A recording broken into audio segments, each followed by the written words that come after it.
Hey everyone, this is Darcinovia here. This is my review on the first Iron Man. Yes, I figured I'm going to review all the Marvel Cinematic Universe movies. It may take a while, considering my review pattern, but I like to eventually do it. I like to start with the one that started it all, Iron Man 1. This is the movie that kicked off the Marvel, Cinematic Universe. Possibly the biggest franchise in cinematic history. And not to mention, is a formula that no other studio has been able to replicate successfully. Star Wars is crashing and burning, trying to replicate this. The DC cinematic universe can't even keep their own continuity straight, and neither can anything else. Why is the Marvel Cinematic Universe so successful at doing this, but these aren't? Well, to begin with, Iron Man was the first of multiple movies that would be part of one universe. Marvel, unlike its wannabe, copycats, planned each movie in advance, and each one of these feel like a big story. They don't feel like, one story within another story within another story. It's like a piece of the bigger puzzle. And that's, I believe, what Marvel has done. It's done stuff they've done in the comics for many years, and they did what most would find impossible at the time and launch the biggest superhero franchise of all time.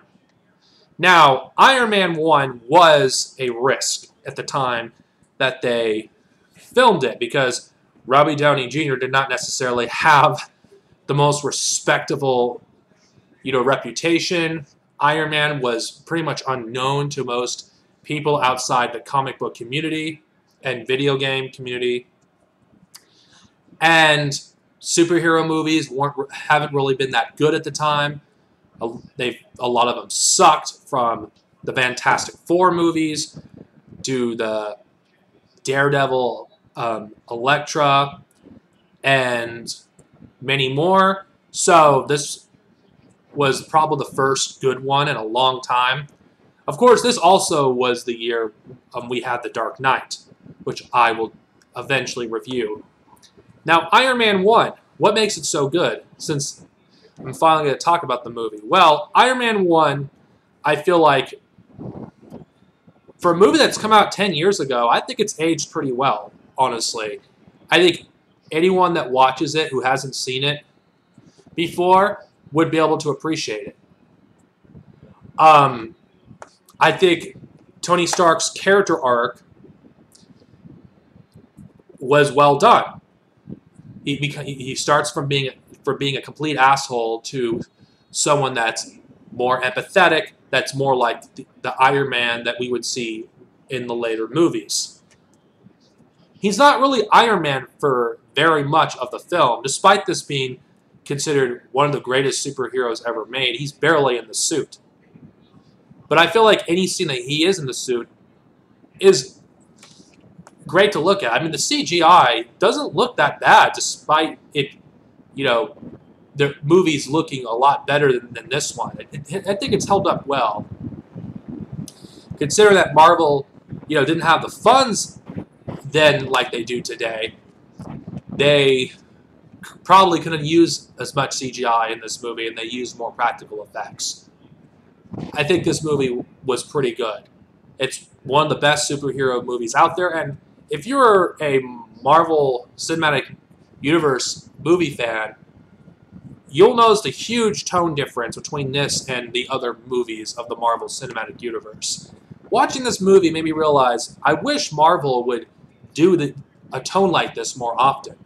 Yes, they experiment every now and then, but I think Iron Man 1 I really wish I could go into an alternate universe and see what could have been. If Disney never bought Marvel, how would the Marvel Cinematic Universe turn out? I'll talk about that more in detail when I actually, review the other movies, but I think Iron Man 1 was pretty good. The villain in this film I felt was a threat, and he was the complete opposite of Tony Stark. And not to mention, I think the support characters, everyone had a use. No one felt like they were just there, even though there's some things I would be lying that irritate me a little bit, but I'm not going to get into that. I do think the movie overall is good. If you are an action movie fan, or you want to know where the Marvel Cinematic Universe began, you just are curious to see how much it has changed, I would pick up Iron Man 1. I do think it's the best one in the trilogy. The other ones are nowhere near as good as this, and I do consider this one of the best superhero movies of all time. So, I'd give this movie a shot. I give this movie a 4 out of 5 stars. Now, next time I review a movie of the Marvel Cinematic Universe, I'll talk about The Incredible Hulk. Hopefully it's held up. I don't remember it very much, but we'll see. Later, guys.